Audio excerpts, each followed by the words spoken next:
ನಮಸ್ಕಾರ ವೀಕ್ಷಕರೇ, ಪಾಕಸ್ತ್ರ ಚಾನೆಲ್ಗೆ ಸ್ವಾಗತ. ಇವತ್ತು ಬೀಟ್ರೂಟ್ ಪಲ್ಯನ 2 ನಿಮಿಷದಲ್ಲಿ ರೆಡಿ ಮಾಡ್ಕೊಳ್ಬೋದು. ನಿಮ್ಮ ಬೆಳಗಿನ ಟೈಮಲ್ಲಿ ಟಿಫಿನಿಗೆ ತೊಗೊಂಡು ಹೋಗೋರಿತ್ತಂದರೆ, ಮಕ್ಕಳ ಡಬ್ಬಿ ಟಿಫಿನಿಗೂ ಹಾಕೋರಿತ್ತಂದರೆ ಬೇಗನೆ ಮಾಡ್ಕೊಳ್ಬೇಕು ಅನಿಸಿದರೆ ಈ ರೀತಿ ಒಂದು ಪಲ್ಯವನ್ನು ಮಾಡ್ಕೊಳ್ಳಿ.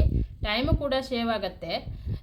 ಈ ಒಂದು ಪಲ್ಯದ ರೆಸಿಪಿಯನ್ನು ಪೂರ್ತಿಯಾಗಿ ನೋಡಿ, ಹಾಗೆ ಇನ್ನೊಬ್ಬರಿಗೆ ಶೇರ್ ಮಾಡಿ, ಲೈಕ್ ಮಾಡಿ, ಸಪೋರ್ಟ್ ಮಾಡಿ. ನಾನು ಆಲ್ರೆಡಿ ಬೀಟ್ರೂಟನ್ನು ಮೇಲುಗಡೆ ಸಪ್ಪೆನೆಲ್ಲ ತೆಕ್ಕೊಂಡು ಸಣ್ಣ ಸಣ್ಣದಾಗಿ ಕಟ್ ಮಾಡಿ ಕುಕ್ಕರಲ್ಲಿ ಹಾಕಿ ಬೇಯಿಸ್ಕೊಂಡಿದ್ದೆ. 1 ವಿಸಿಲ್ ಮಾಡ್ಕೊಂಡಿರೋದಿದು. ಇದಕ್ಕೆ 1 ಟೊಮೆಟೊ, 1 ಈರುಳ್ಳಿಯನ್ನು ಹಾಕಿ ಇದನ್ನು 1 ವಿಸಿಲ್ ಮಾಡಿಕೊಂಡು ಸ್ವಲ್ಪ ಉಪ್ಪನ್ನು ಹಾಕ್ಕೊಳ್ಬೇಕು. ರುಚಿಗೆ ತಕ್ಕಷ್ಟು ಉಪ್ಪು ಹಾಕಿ ಸ್ವಲ್ಪ ನೀರು ಹಾಕಿ ಇದನ್ನು ಬೇಯಿಸ್ಕೊಂಡಿರೋದು ಕುಕ್ಕರಲ್ಲಿ ಹಾಕಿ. 1 ಟೊಮೆಟೊ, 1 ಈರುಳ್ಳಿ, ನೀರು, ಉಪ್ಪು ಹಾಗೆ ಬೀಟ್ರೋಟನ್ನು ಹಾಕಿ 1 ವಿಸಿಲ್ ಮಾಡಿ ಆಲ್ರೆಡಿ ನಾನು ಬೇಯಿಸ್ಕೊಂಡು ರೆಡಿ ಮಾಡಿ ಇಟ್ಕೊಂಡಿದ್ದೆ. ಒಂದು ವೇಳೆ ನಿಮಗೆ ಟೈಮ್ ಇತ್ತಂದರೆ ಓಪನ್ ಆಗಿನೂ ಬೇಯಿಸ್ಕೊಳ್ಬೋದು.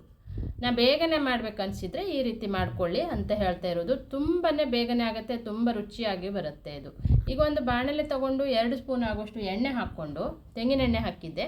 ನಂತರ ಸಾಸಿವೆ, ಜೀರಿಗೆ ಹಾಕಿ ಚೆನ್ನಾಗಿ ಒಗ್ಗರಣೆಯನ್ನು ಮಾಡ್ಕೊಳ್ಳೋದು. ಈಗ ಆಲ್ರೆಡಿ ನಾವು ಈರುಳ್ಳಿ ಟೊಮೆಟೊ ಹಾಕಿ ಬೇಯಿಸ್ಕೊಂಡಿದ್ದಾಗಿದೆ. ಈರುಳ್ಳಿ ಟೊಮೆಟೊ ಫ್ರೈ ಮಾಡುವ ಅವಶ್ಯಕತೆ ಇಲ್ಲ. ಈಗ ಒಂದು ವೇಳೆ ನೀವು ಅದರಲ್ಲಿ ಈರುಳ್ಳಿ ಟೊಮೆಟೊ ಹಾಕಲಿಲ್ಲ ಅಂದರೆ ಇಲ್ಲಿ ಫ್ರೈ ಮಾಡ್ಕೊಳ್ಬೇಕಾಗತ್ತೆ.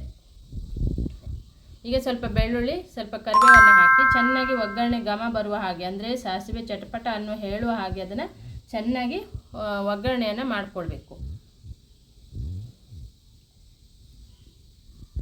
ಈ ರೀತಿ ಮಾಡೋದ್ರಿಂದ ಟೈಮು ಕೂಡ ಸೇವ್ ಆಗುತ್ತೆ, ಕೆಲಸದ ಟೈಮು ಬೇಗನೆ ಆಗುತ್ತೆ. ನಮಗೆ ಬೇಗ ಎಲ್ಲಿ ಅರ್ಜೆಂಟಾಗಿ ಹೋಗಬೇಕು, ಮಕ್ಕಳು ಟಿಫಿನ್ ಕಟ್ಟಬೇಕು ಅನಿಸಿದ್ರು ತುಂಬಾ ಒಂದು ರೆಸಿಪಿನೂ ರೆಡಿ ಆಗುತ್ತೆ, ಬೇಗನೆ ರೆಡಿ ಆದಂಗೆ ಅನಿಸುತ್ತೆ.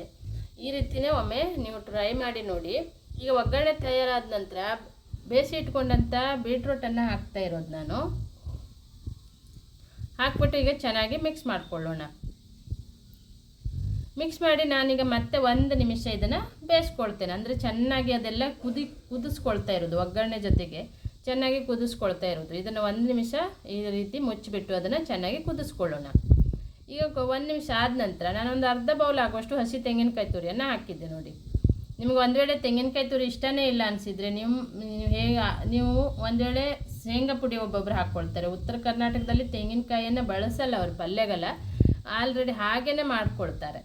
ಆ ರೀತಿಯೂ ಮಾಡ್ಕೊಳ್ಬೋದು. ಈ ರೀತಿ ನಾವು ಪಟ್ಟನೆ ಬೀಟ್ರೋಟನ್ನು ಬೇಯಿಸ್ಕೊಂಡು ಕೂಡ ನಮ್ಮ ಉಡುಪಿ ಕುಂದಾಪುರ ಕಡೆ ತೆಂಗಿನಕಾಯಿ ಇಲ್ಲದೇ ಅಡುಗೆನೇ ಮಾಡ್ಕೊಳ್ಳಲ್ಲ ಆ ರೀತಿ. ಹಾಗಾಗಿ ತೆಂಗಿನಕಾಯಿ ತುರಿ ಹಾಕಿ ಚೆನ್ನಾಗಿ ಮಿಕ್ಸ್ ಮಾಡಿಬಿಟ್ಟು ಖಾರಕ್ಕೆ ನಾವು ಯಾವುದೇ ಖಾರದ ಪುಡಿಯನ್ನು ಉಪಯೋಗಿಸ್ಕೊಳ್ತೀವಲ್ಲ ಅದನ್ನು ಹಾಕ್ಕೊಂಡು ರುಚಿಗೆ ಖಾರಕ್ಕೆ ಅನುಗುಣಕ್ಕೆ ತಕ್ಕಂತೆ ಹಾಕ್ಕೊಳ್ಬೇಕು. ಹಾಕ್ಕೊಂಡು ಈಗ ಚೆನ್ನಾಗಿ ಇದನ್ನು ಮಿಕ್ಸ್ ಮಾಡ್ಕೊಳ್ಳೋಣ. ನಾನು ಬೀಟ್ರೋಟ್ ಬೇಯುವಾಗ ಸ್ವಲ್ಪ ಉಪ್ಪು ಹಾಕಿದ್ದೆ, ಇವಾಗ ಒಂದು ಸ್ವಲ್ಪ ಉಪ್ಪು ಹಾಕಿದ್ದೆ. ಅಂದರೆ ನೋಡ್ಕೊಳ್ಬೇಕು, ನಾವು ಕಡಿಮೆ ಅನಿಸಿದಷ್ಟೇ ಉಪ್ಪು ಹಾಕ್ಕೊಳ್ಬೇಕು. ಇಲ್ಲಾಂದರೆ ಬೀಟ್ರೋಟ್ ಬೇಯುವಾಗ ಉಪ್ಪು ಇತ್ತಂದರೆ ಅದೇ ಸಾಕು ಅನಿಸುತ್ತೆ. ನಿಮಗೆ ಸ್ವಲ್ಪ ಸಪ್ಪೆ ಅನಿಸಿದರೆ ನೋಡಿಕೊಂಡು ಮತ್ತೆ ಉಪ್ಪನ್ನು ಹಾಕ್ಕೊಳ್ಬೇಕು. ಚೆನ್ನಾಗಿ ಈಗ ಮಿಕ್ಸ್ ಮಾಡ್ಕೊಂಡಿದ್ದಾಗಿದೆ ನೋಡಿ. ಖಾರದ ಪುಡಿ ಹಾಕಿ ಉಪ್ಪು ಹಾಕಿದ್ದೆ, ಚೆನ್ನಾಗಿ ಮಿಕ್ಸ್ ಆಗಿದೆ.